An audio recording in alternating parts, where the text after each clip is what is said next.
I was fired from my job the same day my wife said you're worthless. I'm taking the kids. Crushed, I wandered into a diner just to clear my head. An old man sat down next to me, studied my face, and said you look just like my son. But he's been missing for 35 years. His next 5 words changed everything. The day everything collapsed started with a single sentence that shattered me. My wife looked at me with eyes I barely recognized anymore and said, "You're worthless. I'm taking the kids." Those words hit harder than losing my job earlier that morning. I had walked into the factory I'd worked at for nearly 10 years, only to be told my position was gone. No warning, no thank you. Just a box with my things and a handshake that felt more like a dismissal of my existence. By the time Marielle threw her words at me, I already felt hollow. But when she said she was taking Nolan and Tessa, it was like she ripped the last pieces of my life away. I stood there, stunned, clutching the worn lunch bag my mother Leona had sewn for me years ago, the same one I carried every day to work. My children's laughter, their drawings on the fridge, the bedtime stories, I saw all of it slipping through my fingers in that moment. I couldn't breathe inside that house anymore. I stepped out without knowing where to go. The cool September air hitting my face as if the world itself was reminding me I had nothing left. My mind was spiraling, telling me she was right, that I had failed not just her, but Nolan and Tessa too. I wandered for what felt like hours until I found myself standing in front of a place I hadn't been before, a small diner glowing with warm yellow lights against the night. I pushed open the door and slid into a booth at the corner, staring at the steaming cup of coffee a waitress had placed in front of me. My reflection in the dark liquid looked like a man I didn't recognize, tired, broken, lost. I was so wrapped up in my own despair that I didn't notice the old man sitting down beside me until he spoke. "You look just like my son," he said in a steady, deliberate voice. I turned my head, confused. His weathered face was full of lines that spoke of decades of stories, but his eyes carried a pain I couldn't ignore. He added, "But he's been missing for 35 years. My heart pounded as I tried to process his words. Before I could respond, he leaned forward slightly, studying me as if I might vanish. What he said next, 5 simple words, would change the course of my life in a way I could never have imagined. I grew up in a family that believed in working with your hands, keeping your word, and carrying yourself with quiet pride. My father, Gareth, was a mechanic who could fix anything with an engine. He was never one to talk much, but when he did, his words stuck with me. A man is measured by how he stands when everything else falls apart. He told me once when I was a teenager sulking about a broken-down truck. At the time, I brushed it off. Years later, those words would echo in ways I never expected. My mother, Leona, balanced him perfectly. She was soft-spoken, but her kindness carried weight. She believed in second chances, in making people feel seen. She was the one who sat with me on nights I struggled with schoolwork, reminding me that patience and persistence mattered more than quick wins. I carried her lessons into adulthood, though somewhere along the way I began to feel like they no longer applied to me. I was never the star athlete, never the popular kid, never the man people pointed to with admiration. But I worked hard. I took pride in showing up early to the factory, even when my back ached or my hands were raw from handling steel. The job wasn't glamorous, but it paid the bills, and for a long time I believed it proved my worth. Then came Marielle. She was confident, quick-witted, and sharper than anyone I had ever met. Where I hesitated, she charged forward. She told me once early in our marriage, "You make me feel safe, Ethan, like the ground under my feet won't give way." I held on to that sentence for years. We built a family together, and when Nolan was born, followed by Tessa 3 years later, I thought we had found our rhythm. But as time passed, Marielle's words shifted. Instead of telling me I made her feel safe, she told me I made her feel stuck. Instead of seeing my consistency as strength, she saw it as complacency. "You never want more, Ethan," she would say after another argument about money. "You're fine staying at the bottom while everyone else climbs." She was right in some ways. I had dreams once, but I buried them under responsibility and routine. Every morning I punched the clock. Every evening I tried to be the husband and father I thought I was supposed to be. I believed it was enough. But enough for me was not enough for her. The kids, though, they never looked at me with disappointment. Nolan, at 10 years old, had his mother's sharpness but my quiet nature. He asked questions about everything, from how engines worked to why people argued when they loved each other. Tessa, at 7, lived with joy that could light up any room. She loved drawing animals and leaving them taped on the fridge for me to see when I got home. The two of them made the weight of my life feel lighter. They were the reason I kept pushing, even when the ground beneath me began to crack. My brother, Colden, was another voice in my life I couldn't ignore. He was younger, but more ambitious, always chasing bigger opportunities. He told me once over a beer, "You need to fight for yourself, Ethan. You keep letting life run you over." At the time, I laughed it off, but his words stayed lodged in the back of my mind. When the factory let me go, it was like a part of my identity was ripped out. I had walked through those steel doors nearly every day for a decade. I knew every creak in the floorboards, every hum of the machines. Losing that job wasn't just about losing a paycheck. It felt like losing proof that I mattered, that my hard work meant something. I drove home that afternoon with a box of my belongings on the passenger seat, staring at my reflection in the window as the world blurred past. My chest was tight, my thoughts loud. How would I tell Marielle? What would she say? When I stepped into the house, she was waiting. Her eyes scanned me, then the box in my arms. "They let you go, didn't they?" she asked. There was no concern in her voice, just a cold certainty. I nodded. "Cutbacks, nothing I could do." She crossed her arms. "Nothing you could do. That's always your answer." I tried to explain, to tell her that I would find another job, that this didn't mean the end. But before I could finish, she said the words that still ring in my ears. "You're worthless. I'm taking Nolan and Tessa." In that moment, it felt like the walls of our home closed in. I wanted to argue, to shout, to prove her wrong. I looked at the photos on the wall, at the crayon drawings taped to the fridge, and felt a hollow ache spread through my chest. Marielle turned, gathered a bag, and told the kids they were staying at her sister's for the night. Nolan looked at me with wide, confused eyes. "Dad, are you coming?" he asked. My throat burned as I forced a smile and shook my head. "Not tonight, buddy. I'll see you soon." I stood in the doorway as they left, the sound of the car pulling out of the driveway cutting through the stillness of the house. Alone, I walked into the kitchen and placed the factory box on the table. Inside were the small tokens of my life's work: a dented thermos, a pair of worn gloves, a photo Nolan had drawn of me holding his hand. My chest felt like it was caving in. That was the state I was in when I stepped outside, leaving the house and everything inside it. My feet carried me without thought, each step heavier than the last, until the neon glow of a diner sign flickered in the distance. The diner was small, tucked between a pawn shop and a gas station, the kind of place most people drove past without a second glance. Its windows glowed with a faint yellow light, and the sign above the door buzzed in the night. I stepped inside, and the warmth wrapped around me like a blanket I didn't deserve. The air smelled of bacon grease and burnt coffee, a reminder of countless mornings when I had rushed through meals before heading to the factory. I slid into a booth near the back, away from the handful of customers scattered across the room.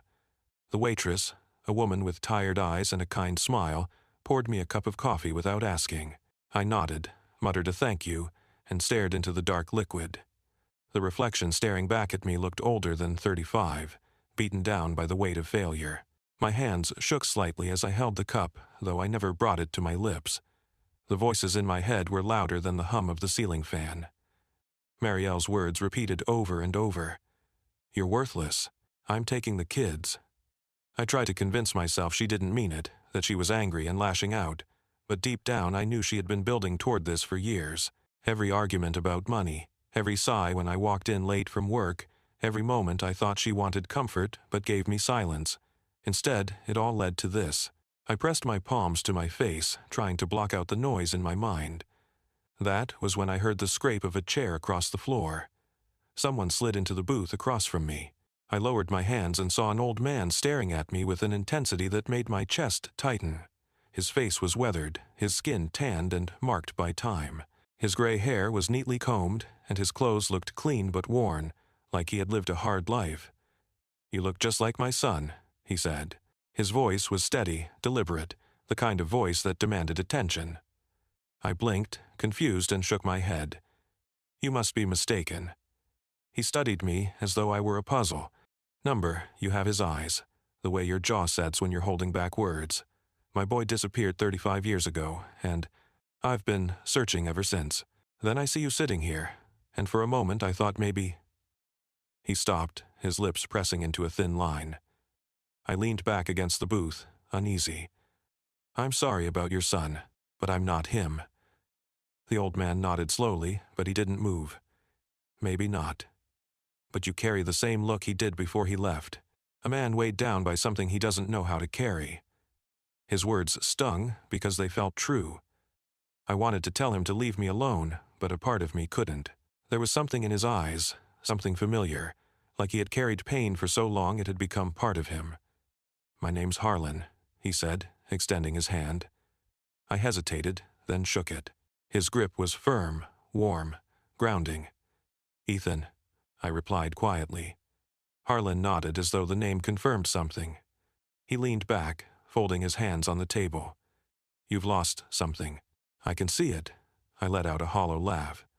Lost everything, actually.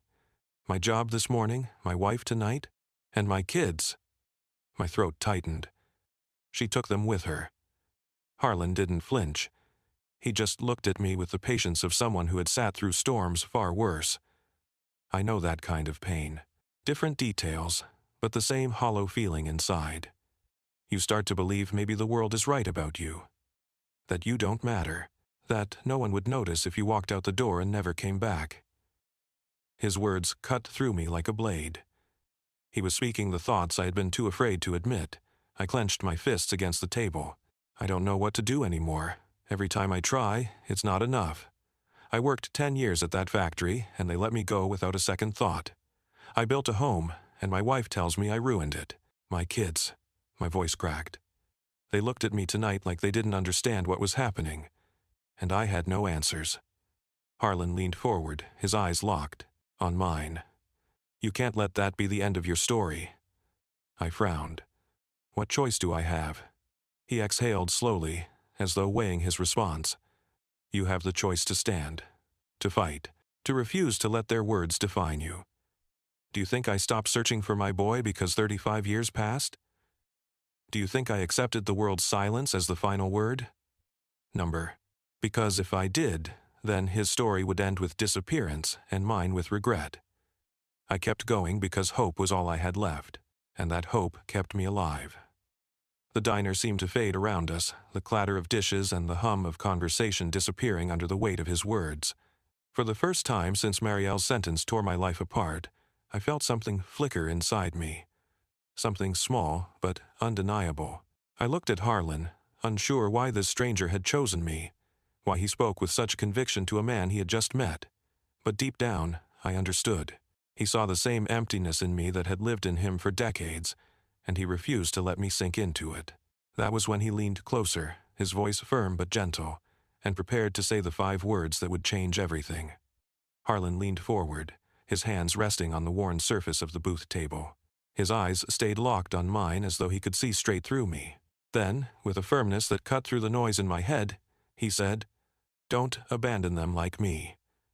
Those 5 words hit harder than anything Marielle had thrown at me, harder than losing my job, harder than the silence that followed when my kids were taken out of the house. My chest tightened, and for a moment I couldn't breathe. It was as if he had reached inside and pulled the thoughts I was trying to bury into the light. "What do you mean?" I asked, my voice quiet, almost afraid of the answer. Harlan's gaze didn't waver. When my son disappeared, I looked back on the years before and saw a man who wasn't there, when it mattered. I worked long hours. I told myself I was providing, but really I was hiding.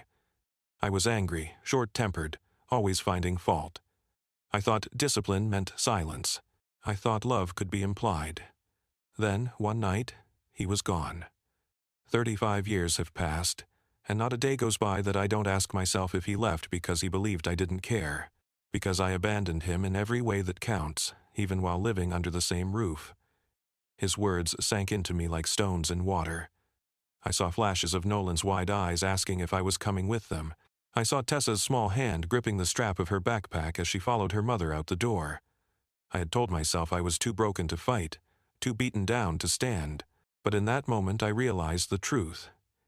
If I gave in now, I would be walking the same path Harlan regretted every day of his life. I pressed my palms flat against the table. I don't want to be that kind of father. I don't want them to grow up thinking I gave up on them. Harlan nodded slowly, relief flickering across his face. Then don't. You still have a chance. You can lose a job, you can lose a marriage, but you cannot lose yourself. Not unless you decide to hand yourself over. I swallowed hard, my throat dry. But what if she doesn't let me see them? What if she keeps pushing me out? His jaw tightened, and for the first time his voice carried a sharp edge. Then you fight. Not with anger, not with bitterness, but with everything inside you that loves those kids. You show them you are there. You show them they matter more than your pride, more than your pain. You do not disappear into the night, and you do not let them wonder if you cared. Because if you abandon them now, Ethan, that question will haunt them for the rest of their lives. The conviction in his tone made my chest burn. I sat there, staring at this stranger who had appeared out of nowhere, speaking to me as if he had been, waiting his whole life to say these words. For the first time all day, I felt a fire spark inside me, something stronger than shame or despair. It was small, fragile, but it was real. I leaned back, my fists clenched, my breath steadying. I'm not going to walk away. I'm going to see my kids. I'm going to tell them the truth. I can't let their last memory of me be silence. Harlan's eyes softened, and for a moment he looked almost proud. That's it. That's the man your children need. Not perfect, not unbroken, but present. Strong enough to keep standing. I nodded, the weight of his words anchoring me. Thank you, I said, and my voice cracked.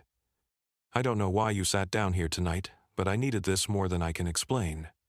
He gave a faint smile, one corner of his mouth lifting. Maybe I didn't choose. Maybe it was meant to happen this way. The waitress came by, topping off our coffee, and I realized mine was still untouched. Harlan lifted his cup, sipped, and set it down with a quiet clink. You know what you have to do now. Don't waste time. Don't let fear decide for you. Go to them. I stared at the coffee, then at my hands, scarred and rough from years at the factory. They weren't the hands of a successful man, not in Marielle's eyes. But maybe they could still be the hands of a father who refused to let go. I stood, my chair scraping against the tiled floor. I'm going, I said, more to myself than to him. Harlan reached across the table, placing a steady hand on my arm. His grip was strong, almost unnaturally so for a man his age. Remember what I told you. Don't abandon them like me. I nodded, the words seared into me. I turned and walked toward the door, my chest pounding with a new kind of energy. I pushed into the night air, the cool breeze carrying away the stale scent of grease and coffee. For the first time since the morning, my steps had purpose. As I crossed the empty parking lot, I glanced back at the diner. Through the window, I saw Harlan sitting there, still watching me. He lifted his cup in a small gesture, a silent send-off. I raised my hand in return, then climbed into my car. I knew where Marielle would be. She always ran to her sister's house when she needed backup. That was where she had taken Nolan and Tessa. My hands tightened around the steering wheel as I started the engine. For the first time in years, I wasn't thinking about what I had lost. I was thinking about what I still had to fight for. I drove into the night, Harlan's words echoing in my mind. I didn't know what waited at the other end. I didn't know if Marielle would slam the door in my face or if the kids would even understand. But I knew one thing with absolute certainty. I wasn't going to abandon them. The drive to Marielle's sister's house felt longer than it should have, though I knew every turn by heart. My chest tightened with every mile, but Harlan's words kept me from turning the car around. Don't abandon them like me. I repeated it over and over until it became my anchor. When I pulled into the driveway, the lights inside the house were on. Shadows moved across the curtains, and I imagined my children sitting on the couch, wondering why their father wasn't there. The thought burned me from the inside out. I stepped out of the car and walked to the front door. My hands trembled, but I forced them to stay steady as I knocked. The door opened, and there stood Marielle. Her hair was pulled back, her arms crossed, her expression a mix of surprise and irritation. "What are you doing here?" she asked, her voice sharp. I swallowed hard, but didn't look away. I came for Nolan and Tessa. I'm not leaving without seeing them. Her lips pressed into a thin line. This isn't the time, Ethan. They're already upset enough. You need to let this go. Something inside me shifted. For years, I had backed down, during arguments, too tired or too ashamed to push back. But not this time. No, I said firmly. I won't let it go. You can leave me if that's what you want, but you are not taking them away from me. They need their father, and I'm not going to disappear from their lives. Her eyes narrowed, but she hesitated. That moment of silence gave me courage. Do you remember when we first held Nolan in the hospital? I asked. My voice cracked, but I pushed on. You told me I made you feel safe, like nothing could shake us. I haven't been perfect, Marielle, but I've always loved them, and I will not let them grow up thinking I didn't fight for them. From behind her, a small voice broke the tension. Dad? Nolan's face appeared around the corner, his eyes wide and searching. He stepped forward, and in that instant, the weight I had been carrying cracked open. Nolan, I said, my throat thick. He ran to me before Marielle could stop him, wrapping his arms around my waist. His hug was desperate, like he had been holding in fear all night and finally let it out. I knew you'd come, he whispered. Tessa followed close behind, her little arms wrapping around my leg. Daddy, are you staying with us? She asked, her voice small and hopeful. I knelt, pulling them both close, my arms trembling as I held them. I'm here, I said, pressing my cheek against their hair. I'm not going anywhere. Marielle stood in the doorway, her arms still crossed, but her eyes softened slightly. I could see the conflict on her face. She had expected me to stay broken, to disappear into the night like a man too weak to stand. Instead, she saw me standing taller than I had in years. You think this changes anything? She asked, her voice quieter now. It changes everything, I said, because I finally understand who I am. I may not have the best job. I may not have been the husband you wanted, but I am their father, and I will fight to be in their lives. You can't take that away. Nolan pulled back, looking up at me with determination in his eyes. We need you, Dad. Hearing those words broke me open in a different way. The doubt, the shame, the voice in my head telling me I was worthless, all of it began to fade under the strength of my son's voice. Marielle's sister appeared behind her, frowning. Maybe you should let him talk to the kids, she said softly. They deserve that much. Marielle glanced back, then returned her gaze to me. For a long moment, neither of us spoke. Finally, she stepped aside. Fine. You can see them. But this doesn't mean I've changed my mind. I stood, keeping my hands on my children's shoulders. You don't have to change your mind tonight, but know this, I will not stop being their father. I won't back down again. We moved into the living room. Nolan sat pressed against me, Tessa on my lap, their small bodies clinging to mine as if I might vanish. I told them the truth in simple words they could understand, that sometimes parents fight, that sometimes people lose jobs and make mistakes, but that none of it would ever change how much I loved them. I could see in her expression that she wasn't ready to forgive or reconcile, but I also saw a flicker of something I hadn't seen in years: respect. The night stretched on with quiet conversation, the children's voices filling the space I thought I had lost forever. When I finally stood to leave, Nolan clung to my arm. You'll come back tomorrow, right? I bent down and met his eyes. Tomorrow, and the next day, and every day I can, I'll never stop showing up for you. Tessa hugged me tightly. Promise? I kissed the top of her head. I promise. As I stepped out into the cool night, I felt lighter than I had in years.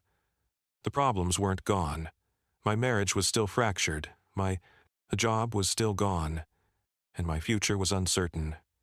But for the first time, I wasn't paralyzed by those losses. I had something stronger pulling me forward: the love of my children and the choice to fight for them. I walked back to my car, replaying Nolan's words in my head. We need you, Dad. Those 4 words carried more power than all of Marielle's bitterness, more weight than any pink slip from the factory. And behind those words was Harlan's voice, steady and unshakable. Don't abandon them like me. I tightened my grip on the steering wheel as I started the engine. For For the first time in a long time, I knew exactly who I was and exactly where I was going. The morning after I confronted Marielle and saw my children, I woke with a different kind of weight in my chest. It was not the crushing burden of despair I had carried the day before. It was the heavy responsibility of a promise I had made to Nolan and Tessa, a promise that I would never walk away from them, no matter how broken I felt. The days that followed were not easy. Marielle stayed distant, guarded, and often cold in her words. She reminded me again and again that our marriage was not the same, that she was tired of carrying a man who never reached higher than the bare minimum. But even in her bitterness, she could not ignore the change in me. I did not argue with anger.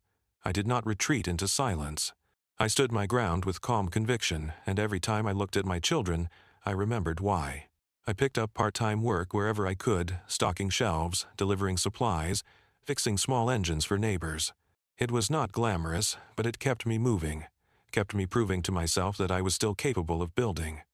Slowly, opportunities opened up.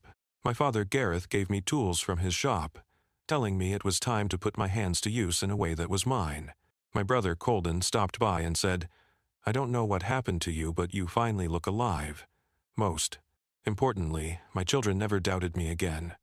Nolan began asking me to help him with his school projects, pulling me in with excitement I had not seen in months. Tessa drew pictures of the three of us holding hands, taping them proudly to the fridge whenever I visited.